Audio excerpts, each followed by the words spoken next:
194 पर आज प्रारंभ करना है। पढ़ना प्रारंभ करें जी।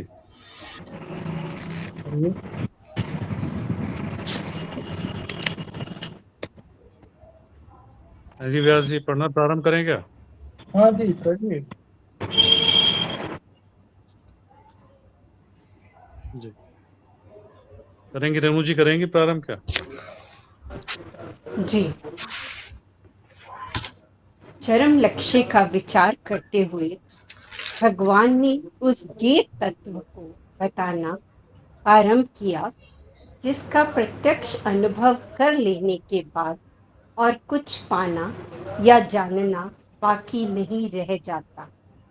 उसके स्वरूप को बतलाते हुए कहा कि दुखवाद और भोगवाद की विचारधाराएं एकांगी हैं। संसार में सुख ही सुख है, अतः भोग ही प्रधान है। यह एक दृष्टि है और वर्तमान काल में यही प्रधान है। संसार में दुख ही दुख है, अतः इसका स्वरूपता त्याग करना चाहिए। यह दूसरी दृष्टि है। तीसरी है वैदिक दिव्य दृष्टि, सिंपी जो संसार की परसों वास्तविकता मेरी छुट्टी है, समझने फिर की टाइम दृष्टि। से ही आ जाइए। संसार का सचमुच क्या रूप है, यह समझ लेने पर उसमें सुखात्मकता और दुखात्मकता की जगह केवल आनंद घनता रह जाती है। तभी यह समझ आता है कि क्षेत्र द्वारा जो प्रकट हो रहा है वह मृग तृणिका की तरह होने से ना सच्चा सुख दे सकता है और ना सच्चा दुख। यह तो केवल हमारे अनंत भाव को प्रकट करने का साधन मात्र है, एक माध्यम है जिसके द्वारा यह अनंतता प्रकट हो रही है। यही वेद की दी हुई दिव्य दृष्टि है। इसलिए भगवान आगे कहते हैं, हाँ जी, वही रंग यहीं तक तो स्पष्ट करिए। कौन करेगा?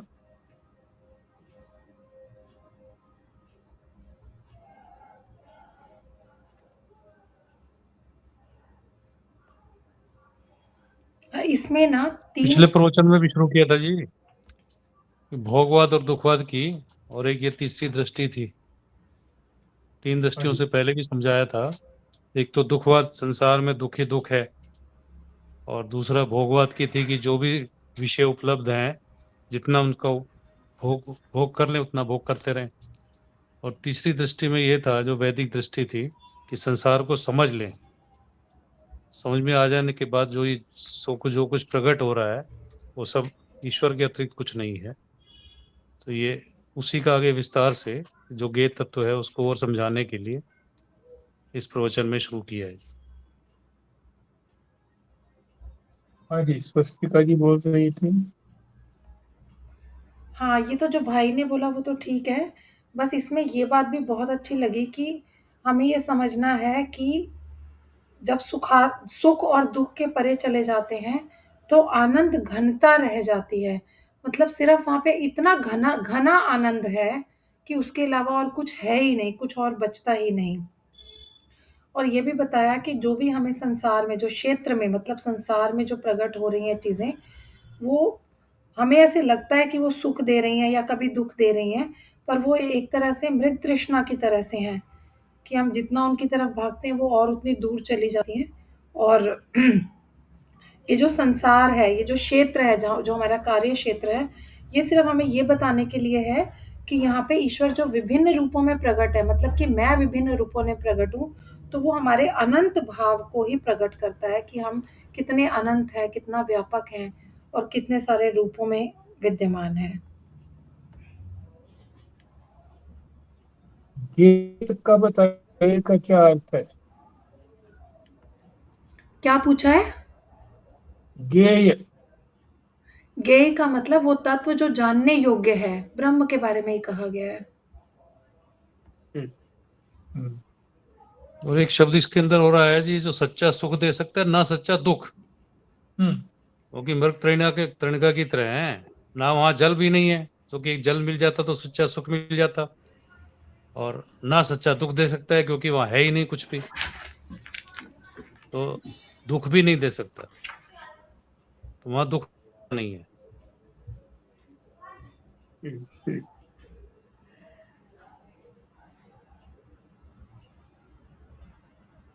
देखो अब मैं ये पढ़ता हूँ, 15वां श्लोक है ये,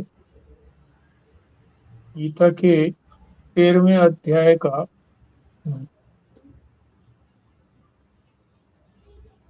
15वां श्लोक है।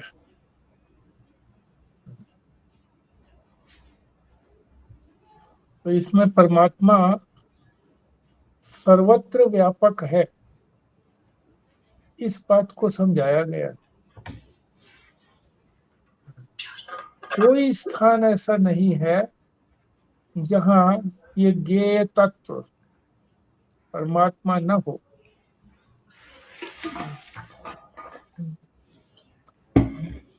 अब उसको समझने के लिए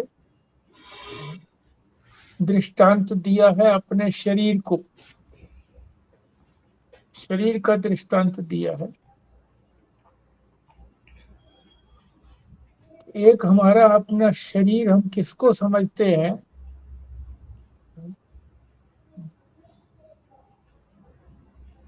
जो हमारी जो चमड़ी है, वहां तक हम इसे अपना मैं समझते हैं कि ये मेरा शरीर है।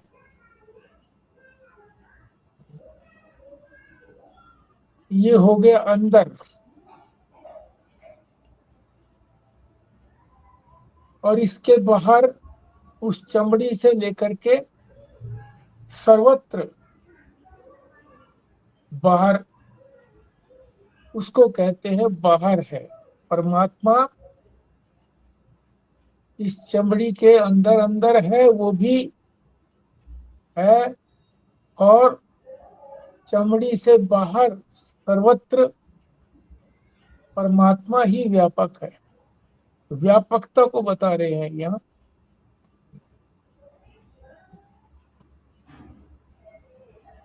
एक और इसके अंदर विशेष बात बताई जा रही है, अंदर और बाहर तो बता दिया, अब चमड़ी के अंदर क्या है? चमड़ी के अंदर परमात्मा नहीं है क्या? तो बता रहे हैं कि चमड़ी के अंदर भी परमात्मा है।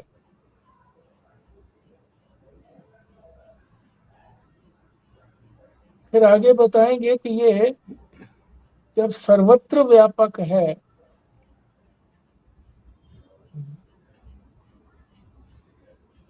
तो हमें मालूम क्यों नहीं पड़ता, दिखाई क्यों नहीं देता परमात्मा ज्ञेय तत्व?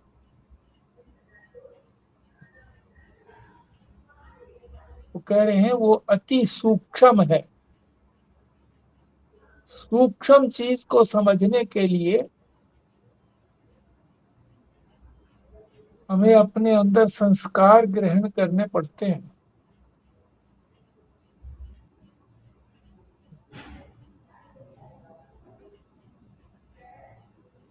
फिर यहाँ विशेष बात भी बताई है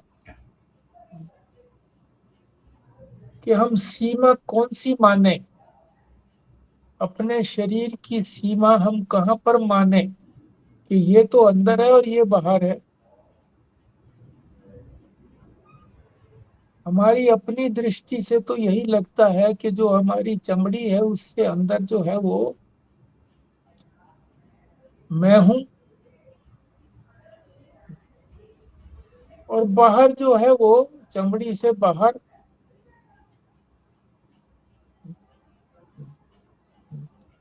वो बाहर है। कौन है वो भी परमात्मा ही है, ज्ञेय तत्व ही है। ये हमारी अपनी दृष्टि से, आंखों से पता लगता है।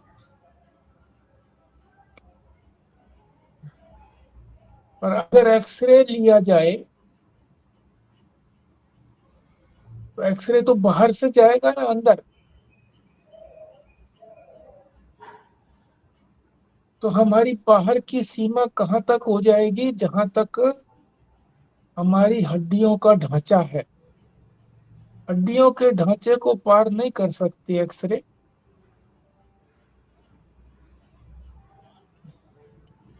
तो वहां तक की हमारी चमड़ी है। ये एक्सरे की स्थिति बताई है।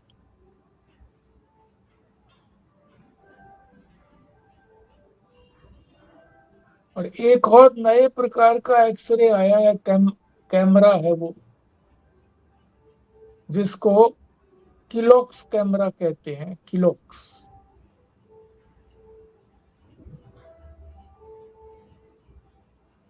वो जो है, ये जो हमारी चमड़ी, जो हम देखते हैं अपनी चमड़ी को, जो जानते हैं कि ये मैं हूं यहाँ तक, इससे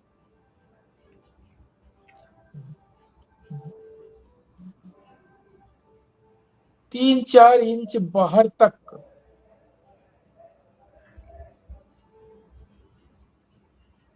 एक प्रकाश का पुंज है,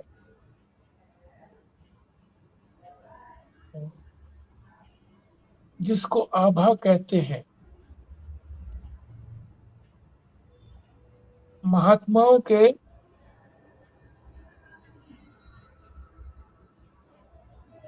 मुख के चारों ओर इस तरह का आभा मंडल दिखाई देता है। मूर्तियों में दिखाते हैं। इसका तात्पर्य यही है।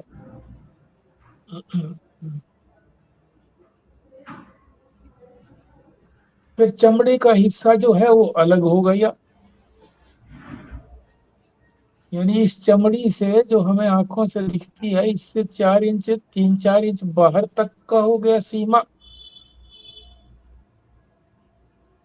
तो ये तो शरीर की सीमा बताई है।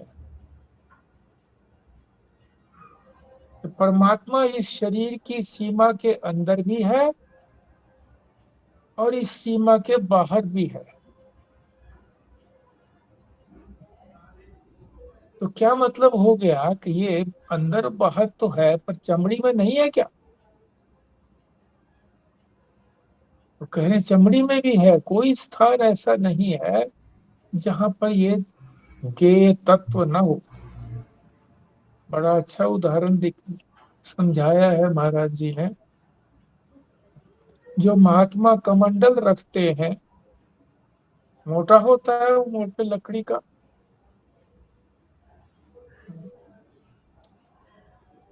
तो वो गंगा जी के अंदर वो जब डालते हैं,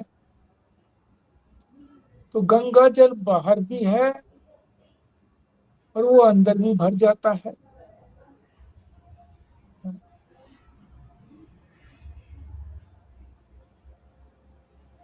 तो परमात्मा इसी तरह से बाहर भी है उस शरीर की सीमा से, अंदर भी है। तो क्या जो वो उसकी जो कमंडल है उसके अंदर नहीं है क्या? परमात्मा तो उसके अंदर भी है।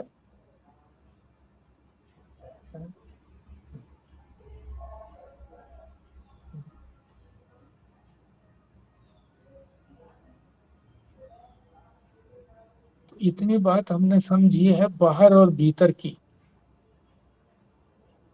कि बाहर क्या है, अंदर की सीमा क्या है, और जो सीमा रेखा है जो इनको डिवाइड करती है, बांटती है, वहां भी परमात्मा है। अब इस श्लोक को समझेंगे तो अच्छी तरह से समझ में आएगा। वही अंतश्च, यानी बाहर भी और अंदर भी। अंतश्च माने अंदर, वही माने बाहर। भूतानाम, भूतों के, प्राणियों के। भूत कहो, सभी पंचभूतों की बात लगा लो। उनके जो भी पंचभौतिक शरीर है, उनके बाहर भी और अंदर भी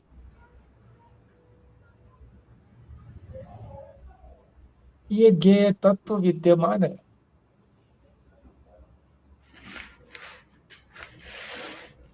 फिर आगे है अचरम। ये पहला जो शब्द है ना, ये चरम नहीं है, अचरम, अ बोलेंगे इसको। अचरम चरम एव च,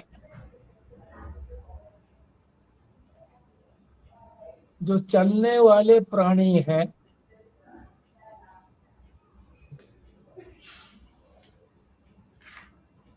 वो तो हो गए चर। और जो स्थिर हैं, जैसे पेड़ पौधे आदि स्थिर हैं, ये हो गए अचर। तो यानी चर और अचर सभी प्राणियों के अंदर, सभी पंचभूतों के अंदर, अंदर या बाहर, और जो सीमा रेखा है उसके बीच में भी ज्ञेय तत्व परमात्मा विद्यमान है।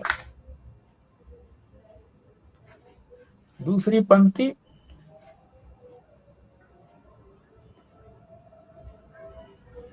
सूक्ष्मत्वात्, सूक्ष्म से भी सूक्ष्म है वो दिखाई क्यों नहीं देता, यही तो बता रहे हैं, दिखाई तो देता नहीं है। इतना सूक्ष्म है कि उसको ये सामान्य आंखें नहीं देख सकती जब तक कि ये संस्कारित न हो जाए।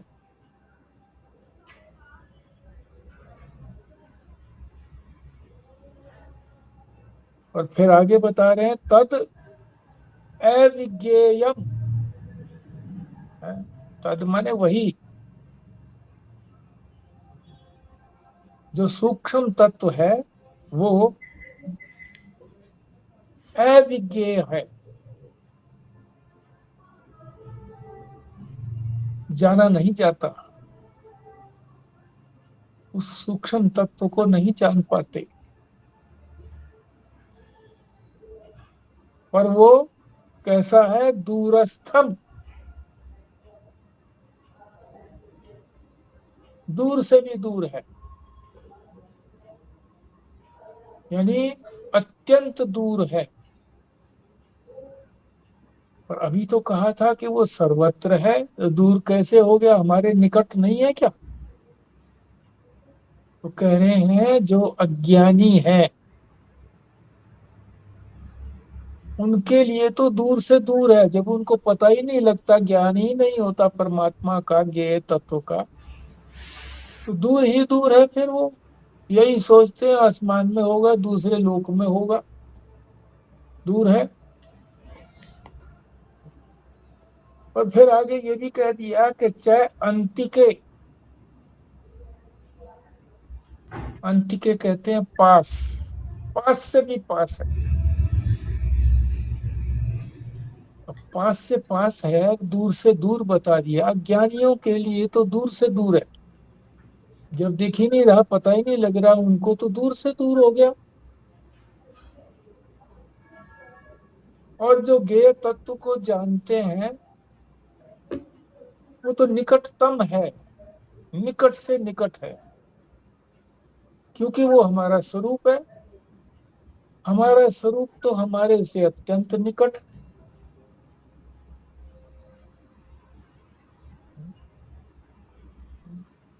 तो ज्ञान होने पर वो निकट से निकट लगेगा, लगेगा क्या, वो हमारा स्वरूप है तो निकट है ही है, इससे निकट और क्या होगा, हमारे प्रत्यक्ष चेतन से निकट और क्या होगा।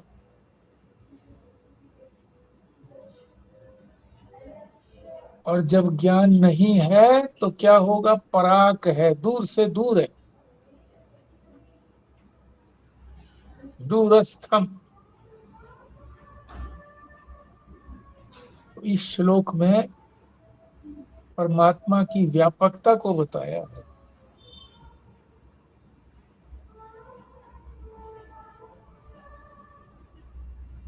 आशा है कि आपको एक एक शब्द भी समझ में आ गया होगा और इसका सार भी समझ आ गया होगा। पाठ करना ही उद्देश्य नहीं है, उद्देश्य तो समझना है। जो कुछ भगवान कह रहे हैं गीता के अंदर, गीता का ही तो है ये 15वां श्लोक, और महाराज जी उसको स्पष्ट कर रहे हैं, वो हमें ठीक से समझ में आना चाहिए। श्लोक का उच्चारण भी सही होना चाहिए हमारा। अगर उच्चारण ठीक होता है तो वो अधिकतर वो समझ ही आ जाता है, और एक बार उसको अगर भाषा में समझ लिया महाराज जी के समझाने से, तो फिर सारा भाषण या सारा जो वो पाठ है उसको याद करने की, समझने की जरूरत नहीं पड़ती है।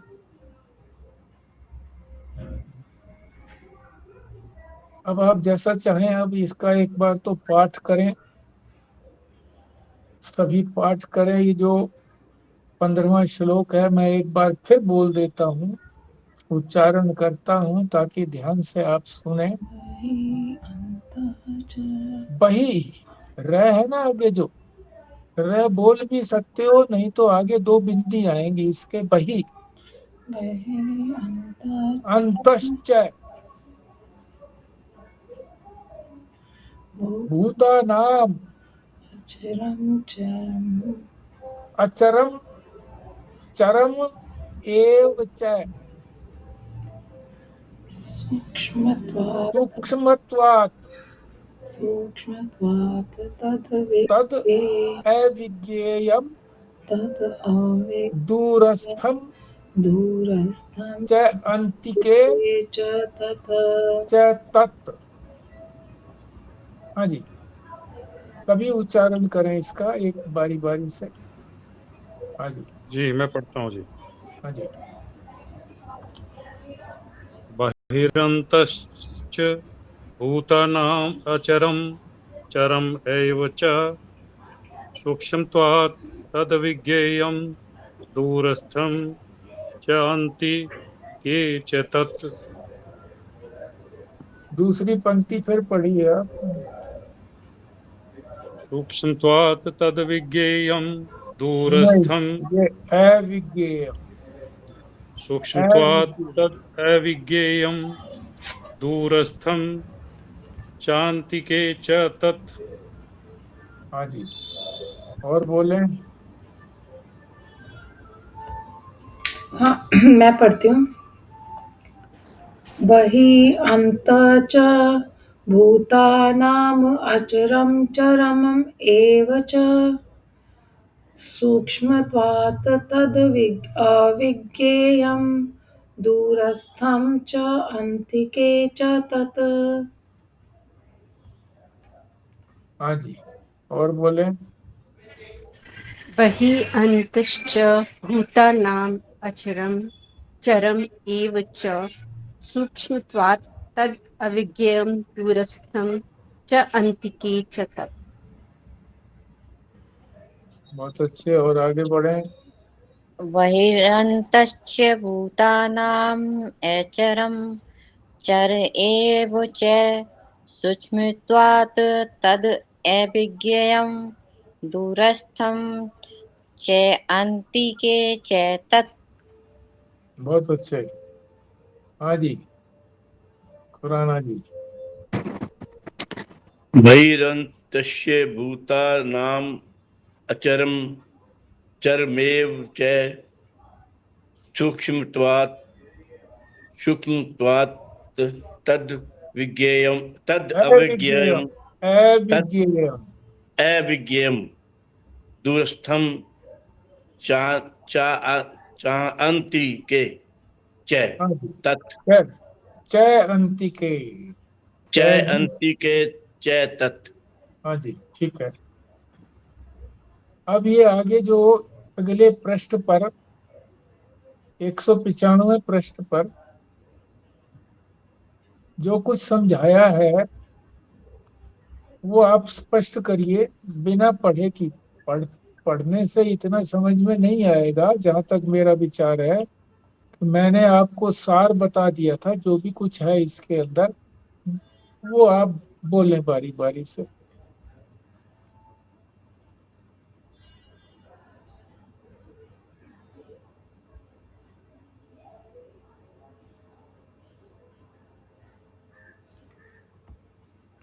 यहाँ पे महाराज जी ने ये बताया है कि ईश्वर या परमात्मा कहाँ-कहाँ विद्यमान है। उन्होंने कहा कि वो बाहर भी विद्यमान है, अंदर में भी विद्यमान है, बहिरंतः च, बाहर भी और अंदर भी। सारे भूतों में, जो भी 5 भूत हैं, उन सब में वो विद्यमान है। और किस तरह के भूत? जो अचर और चर, चलने वाले भी और जो स्थिर रहते हैं, जो नहीं चलने वाले हैं, उनमें भी। सूक्ष्मत्वात्, सूक्ष्म से भी सूक्ष्म है। तद अविज्ञेयम, जिसको ज्ञेय बोलते हैं, जिसको जानने योग्य है। अविज्ञेयम का मतलब जिसको हम जान नहीं सकते।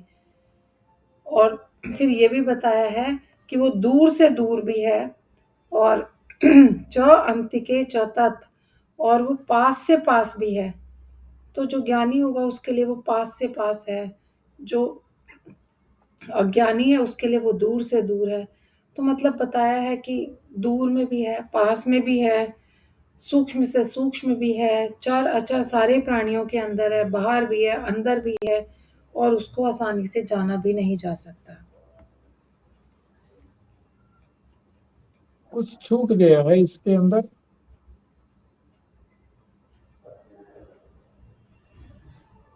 दिखाई क्यों नहीं देता, उसका उत्तर दे रखा है। क्या उत्तर दे रखा है?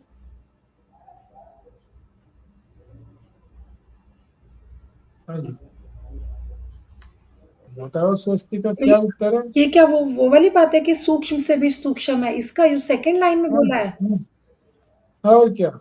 अच्छा, क्योंकि इसलिए नहीं दिखाई देता क्योंकि वो सूक्ष्म से भी सूक्ष्म है, उसको जाना नहीं जा सकता, और दूर से भी दूर है, और पास से भी पास है। तो मतलब ये बड़ी एनोमलीज हो गई कि दूर से दूर है, पास से पास है, जाना जा नहीं सकता, और सूक्ष्म है, तो इसीलिए उसका पता नहीं लगता। क्यों दूर से दूर है, क्यों पास से पास है?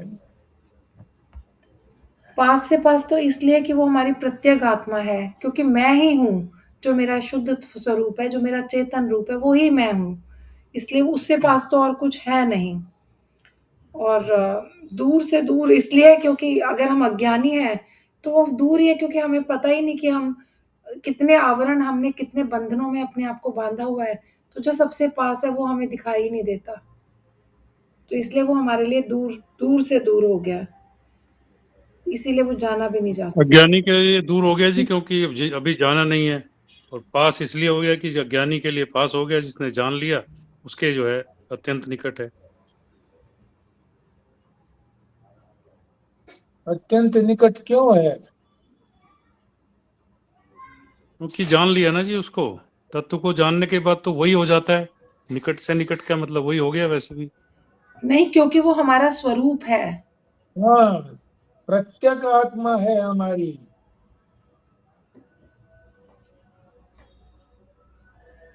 हमारी जो आत्मा है वो हमारे अत्यंत निकट है।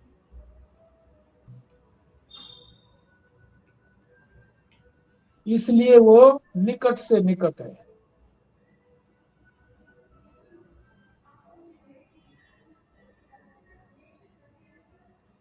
सारा बताओ, सारा अर्थ बताओ। ये तो नीचे की पंक्ति का बता दिया, अपने ऊपर की पंक्ति का बताया नहीं है। और स्वस्तिका का भी एक पॉइंट रह गया है ऊपर की पंक्ति में। हाँ जी। ये कह रहे हैं जी, बाहर और अंदर, शरीर के बाहर भी जो है और शरीर के अंदर भी जो है, और उन सभी भूतों में जो भूत, जो अजर और चर, जो चलते फिरते हैं, जैसे मनुष्य हैं, जो अचर हैं, जो पेड़ पौधे और पहाड़, ये सब, इन सब के अंदर भी, और सूक्ष्म से सूक्ष्म है।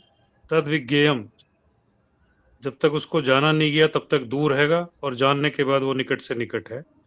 जैसे अभी बताया, प्रत्यागात्मा होने की वजह से निकट से निकट हो जाता एक पॉइंट जो है अभी भी दोनों का छूट गया। सर्वत्र व्यापकता में एक पॉइंट छूट गया, वो बताइए कौन सा छूट गया? वो सारे भूतों में है। इसका मतलब ये नहीं हो गया सब में विद्यमान है। जब अंदर बाहर की बात कह रहे हैं, अंदर बाहर की बीच में भी है, सीमा रेखा बीच में भी है, अंदर और बाहर के बीच में जो भी जगह है, रह गई उसमें भी है। बीच में भी है। जो सीमा रेखा है हमारे शरीर की, चमड़ी है, उस चमड़ी में भी है। जैसे कमंडल की बात बताई थी, कि कमंडल के बाहर भी जल, अंदर भी जल है। और जो मोटाई है कमंडल की, वहां पर भी है। कैसे है वहां पर? क्योंकि उसके अंदर भी पोर्स हैं, पोर्स, उससे पहुंच जाता है गंगा जल। ठीक है, अब ये इसका पूरी तरह से स्पष्टीकरण हो गया है। अब और बोले, तीसरा व्यक्ति बोले। हाँ जी। ये तो बहुत अच्छा बताया, जो आपने बीच वाली बात मिस कर रहे थे वैसे हम, तो इसी से पता लगेगा कि कोई भी ऐसी जगह है ही नहीं जहाँ वो नहीं है। हाँ,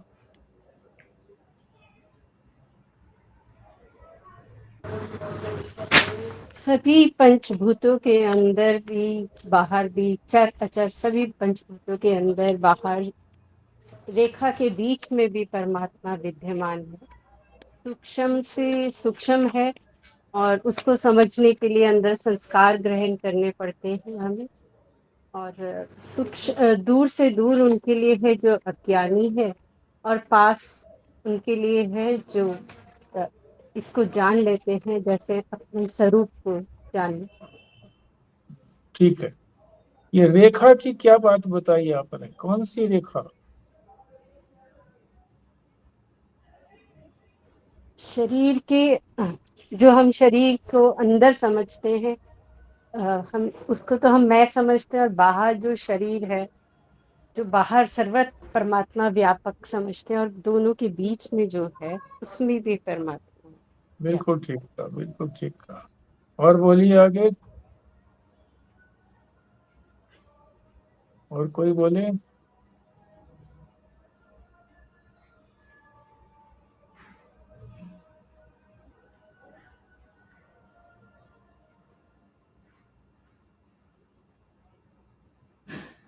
बोलो विमला जी।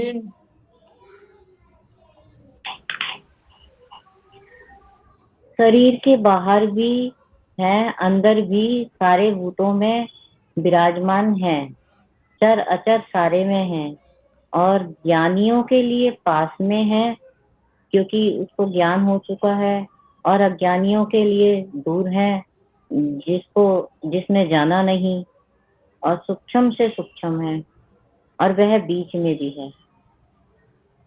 ठीक है। हाँ जी।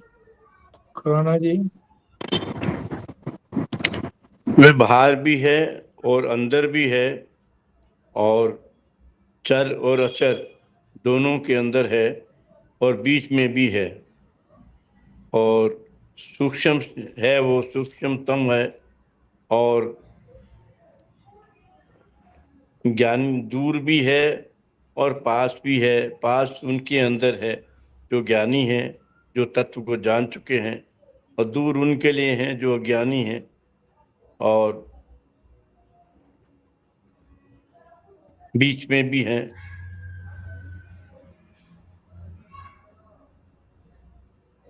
ठीक है। देखो, ये हमारा जो था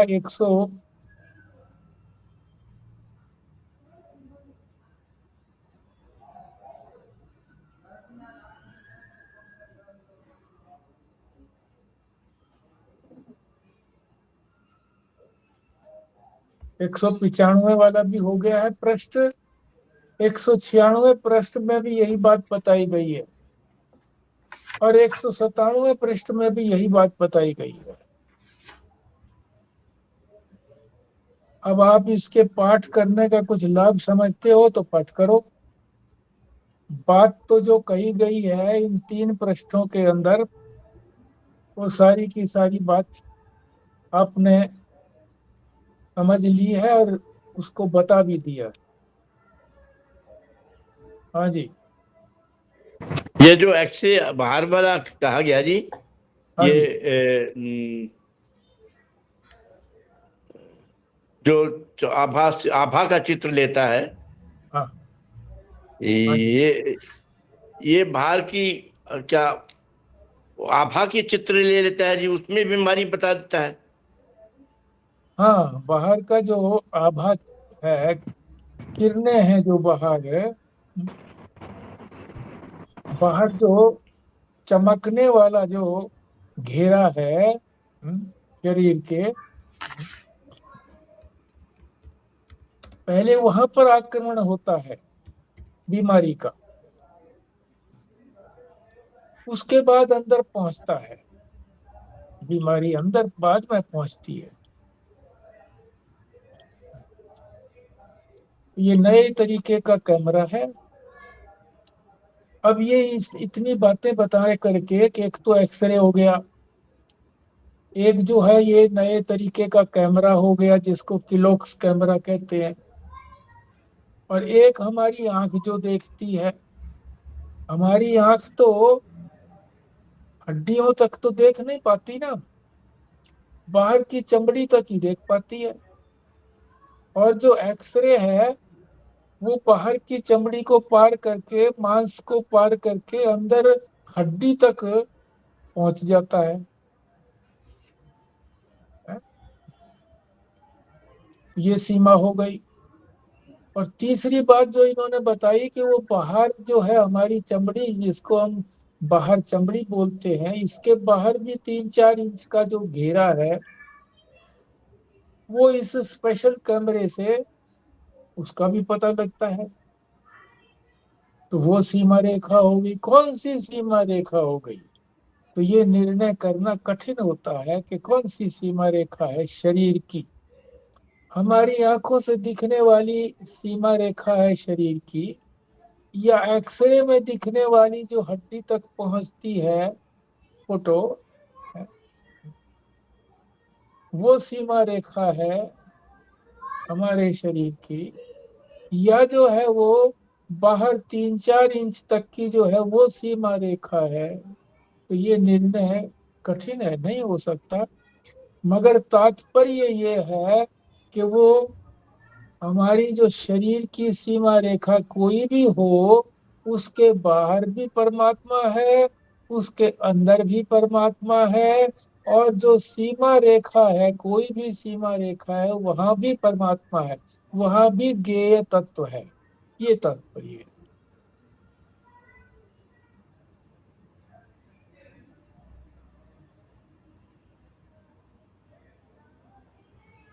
अब इसी चित्र को जो आप बता रहे हैं, ये इलोक्स कैमरा, ये वैज्ञानिकों का एक जो समूह था, दल था, ये एक पेड़ के 2 पत्ते लिए उन्होंने और कहा कि इनके चित्र खींचो।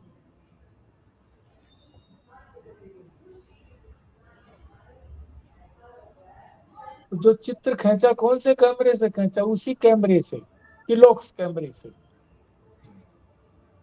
एक में तो पूर्ण तेज था। तेज का मतलब वही आभा मंडल, पूरा तेज था उसके अंदर, एक पत्ते में। एक ही पेड़ से दोनों पत्ते लिए थे तोड़ के। दूसरा जो पत्ता था, उसमें तेज मामूली सा था, बड़ा क्षीण था। आभा जो थी वो बहुत मामूली सी मालूम पड़ रही थी। तो बार बार वो कहा गया कि बार बार करो इसको फोटो इस कैमरे से, मगर वही बार बार फोटो वही आती थी। तो फोटोग्राफर ने ये सोचा कि हमारे कैमरे में गड़बड़ है। तो फिर वैज्ञानिकों ने कहा कि कैमरे में गड़बड़ नहीं है, ये तो ऊपर जो है ना, जहर की बूंद डाल दी गई है एक पत्ते में, तो उसका आभा मंडल मामूली सा रह गया है, जहर की वजह से समाप्त हो गया है। और जिसमें नहीं डाली थी उसका पूरा आभा मंडल,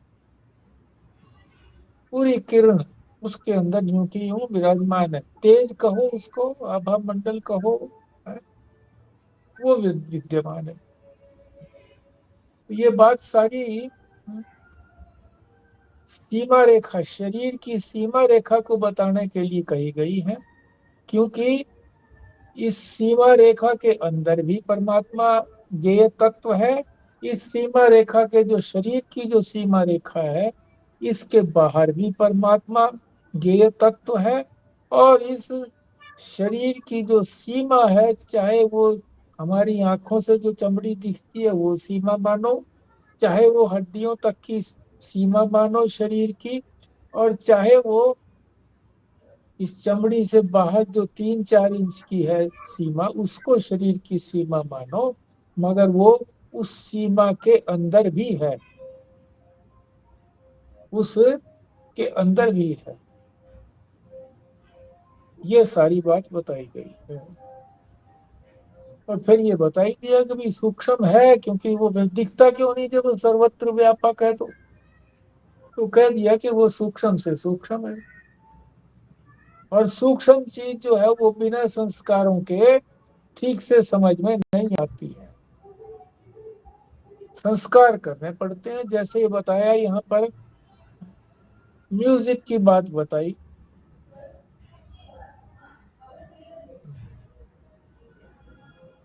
तो किसी को म्यूजिक किसी ने सीखा, संगीत सीखा, तो उसको तो अलग अलग स्वरों की पहचान है, क्योंकि उसने ऐसे संस्कार जुटा लिए हैं। मगर जिसने ये सीखा नहीं है, उसको अलग अलग स्वरों का नहीं मालूम, तो सारे एक जैसे लगते हैं उसको। क्यों? उसने ऐसे संस्कार इकट्ठे नहीं किए हैं।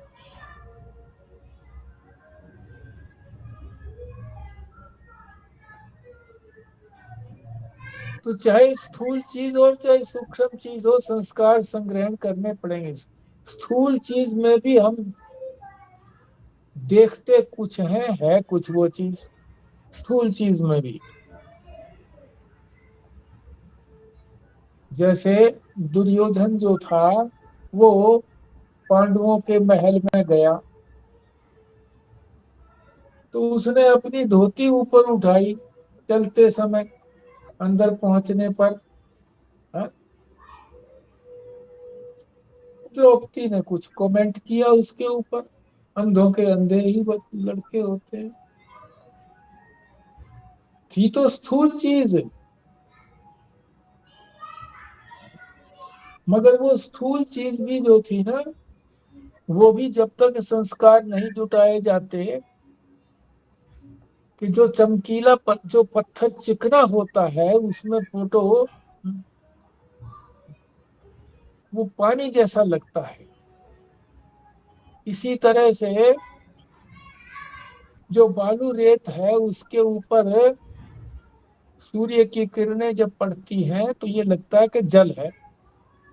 मगर जिसने ये बार बार देख लिया है कि वहां जाकर के कि भाई यहाँ जल चाहिए मुझे, तो जल ले ले हमें, तो उसको पता लगा कि ये जल नहीं है, ये तो वैसे ही मृग तृष्णा है, झूठा है ये। उसने संस्कार ऐसे जुटा लिए हैं, तो अब वो बाल्टी लेकर के नहीं चलता कि पानी भर करके लेकर के आऊं। तो ये स्थूल चीज है, स्थूल चीज में भी संस्कार संग्रहण करने पड़ते, सूक्ष्म में तो करने ही पड़ेंगे। दूर की भी बता दी बात पास की भी बता दी। तो ये हमारा यहाँ तक का जो 197 पृष्ठ है, उसमें जो सबसे बड़ा पैराग्राफ है ऊपर तक का, ये सारा हो गया है हमारा। अब कुछ बचा नहीं है, आपको श्लोक भी पढ़ना, वाचन करना आ गया, उसका उच्चारण करना आ गया, अर्थ भी आ गया, स्पष्ट रूप से विस्तार से बता भी दिया आपने। अब आगे जो है वो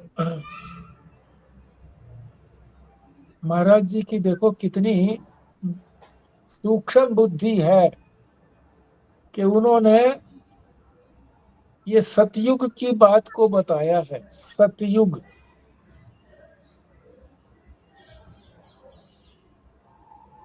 और विभिन्न नाम बताए हैं, और उन नामों को फिर आगे जाकर के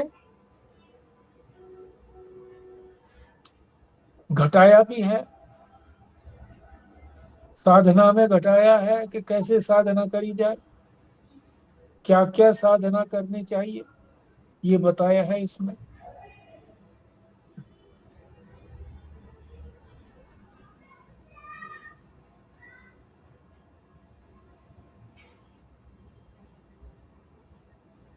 तो मैं इसकी मोटी रूपरेखा बता देता हूं। सतयुग का अंतिम भाग, सतयुग के बाद तो फिर त्रेता आता है, फिर जो है वो सतयुग, त्रेता, द्वापर और फिर कलयुग आता है, ऐसे है ना। एक गांव था, उसका नाम था सत्यव्रत। देखो, इसको सत्यव्रत को भी घटाएंगे। और वहां पर एक महात्मा आए जिनका नाम था वृहत तपा। वृहत दो तय है ना इसके अंदर, वृहत और तपा। पहले वृहत बोल दिया, फिर तपा बोल दिया। वृहत तपा का मतलब है जिसने बहुत अधिक तप किया था। और वास्तविक तप किसको कहते हैं? ज्ञान ही वास्तविक तप है। ज्ञान होने के बाद तपस्या पूरी, तप पूरा हो गया।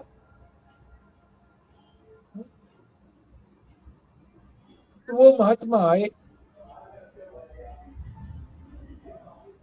और वहां एक जन्मांध व्यक्ति भी था जिसका नाम था दीर्घतमा। दीर्घ कहते हैं बहुत काल से, समय को कहते हैं दीर्घ काल। तमा का मतलब होता है अंधेरा। तो वो जन्मांध था, दीर्घ काल हो गया ना, जन्म से ही अंधा था। दीर्घ काल यानी दीर्घ तमा, तमा माने अंधकार, अंधा था।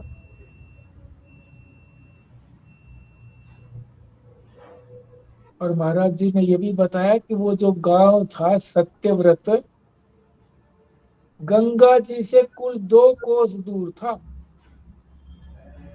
देखो महाराज जी की कितनी ज्ञान शक्ति है। कोस को उन्होंने किलोमीटर में भी बता रख दिया है। कोई वहां कैलकुलेट थोड़ी किया उन्होंने, एक भी उस समय में कैलकुलेट करके बताया हो, तुरंत बता दिया। 2 कोस यानी 7 किलोमीटर गंगा जी थी वहां से, उस गांव से, सत्यव्रत गांव से।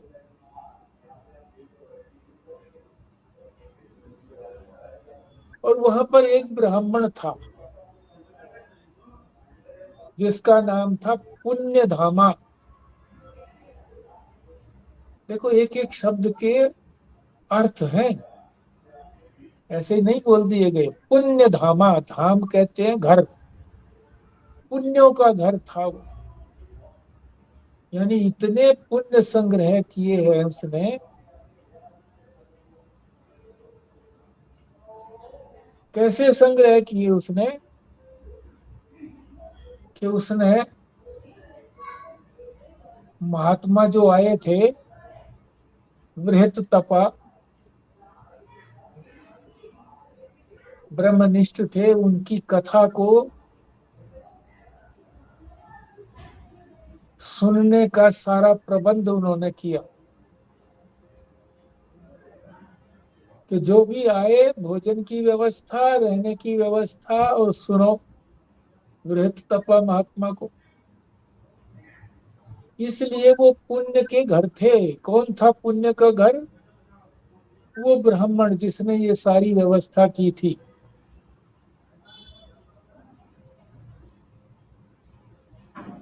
जो भी आते थे, जो भी रहते थे, उनकी सबकी व्यवस्था, भोजन आदि की, ठहरने की व्यवस्था की थी।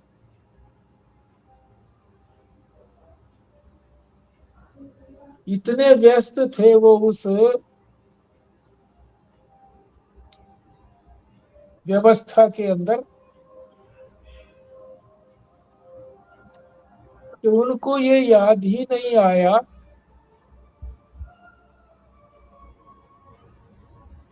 कि गंगा स्नान भी करना चाहिए।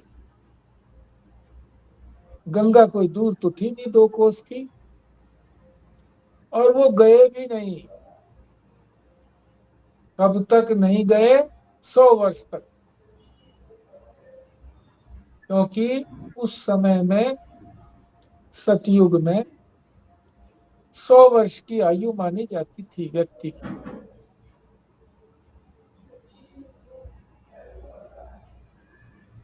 100 वर्ष पूरे हो गए, गंगा की याद ही नहीं आई, स्नान भी नहीं किया, क्योंकि इतने व्यस्त थे वो व्यवस्था करने में। 100 वर्ष पूरे होने पर वहां पर 2 व्यक्ति आए, यात्री। एक का नाम था धृतव्रत। घृतव्रत, घृतव्रत का अर्थ होता है जो कर्म में लगा रहता है। ये कर लूं, वो कर लूं, ये कर लिया, वो करूंगा। दूसरा था ज्ञान सिंधु।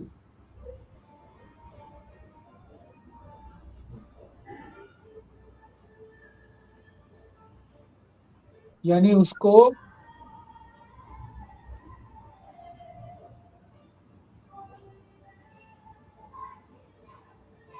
ज्ञान तो था, मगर उसका उनको साक्षात्कार नहीं था।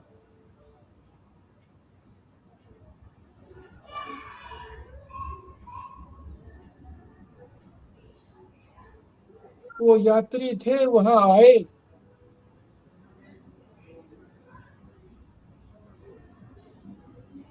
तो उन्होंने, यात्रियों ने पूछा कि भाई यहाँ पर गंगा जी कहाँ है, कितनी दूर है? तो कहने लगे यहीं से दूर नहीं है, थोड़ा ही दूर है, 2 कोस पर है।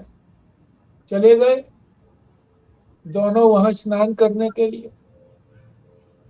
पर गंगा जी सूखी थी, कोई जल ही नहीं था उसके अंदर।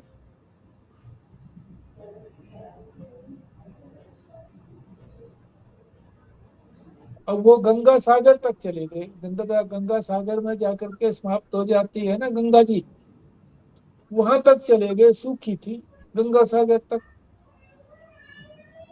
फिर वो जहां से गंगा जी निकली थी,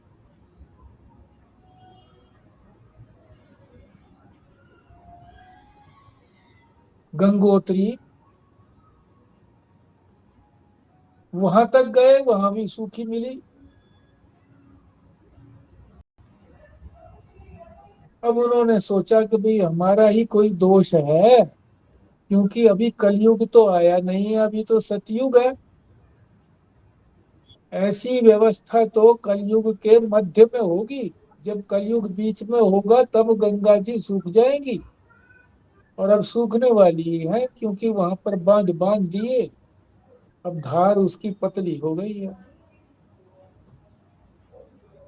तो उन्होंने सोचा कि हमारा ही कोई दोष है। तो वो काशी गए और उन्होंने गंगा जी की प्रार्थना की। तो गंगा जी ने कहा कि तुमने मेरे भक्तों का निरादर किया है, इसलिए मैं नाराज हूं तुम्हारे से। उनसे जाकर के क्षमा मांगो। तो वही भक्त था जो पुण्य धामा था। तो पुण्य धामा जो था उसके पास गए कि ऐसे ऐसे बात है, हमें क्षमा करो। तो वो कहने लगे कि मेरी कोई क्षमा की बात नहीं है, मेरे मन में कुछ भी नहीं है तुम्हारे लिए। हमारे जो गुरुजी हैं, जो कथा सुना रहे थे वृत्तपा, जिन्होंने ज्ञान रूपी तप किया था, वहां चलो।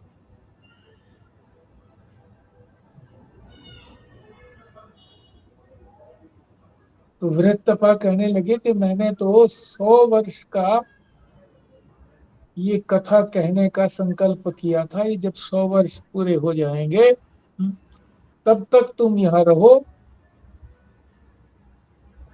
ज्ञेय तत्व को समझो, जो मैं ज्ञेय तत्व बता रहा हूँ इसको समझो, फिर हम सब गंगा स्नान करने जाएंगे। तो दोनों ने ऐसा ही किया। जब गंगा जी पहुंचे तो वहां निर्मल जल मुंह को मिला, और सभी जो थे स्नान करके कृत कृत्य हो गए।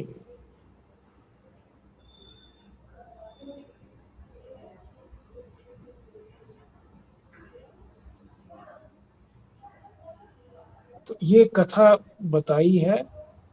अब इस कथा को घटाना है, वो कल घटाएंगे। सबका अर्थ बताएंगे, बताएंगे तो फिर कल करेंगे इसको। आप जी पढ़ लेना घर पे जा करके इसको। हाँ जी। जी ठीक है जी, इतने अपने आप पढ़ लेंगे इनको, जो है ना, जो भी पेज 195 96 जितने भी हुए हैं। और इसमें भी कोई और अगर कोई समझने वाली बात होगी तो फिर आपसे पूछ ली जाएगी। हाँ ठीक बात है। पूर्णाहुति करते हैं जी। हाँ जी। बिमला जी करेंगे पूर्णाहुति? जी। ओम पूर्णमदः पूर्णमिदं पूर्णात् पूर्णमुदच्यते पूर्णस्य पूर्णमादाय पूर्णमेवावशिष्यते। ओम शांति शांति शांति। नारायण। नारायण नारायण। नारायण नारायण। नारायण। नारायण।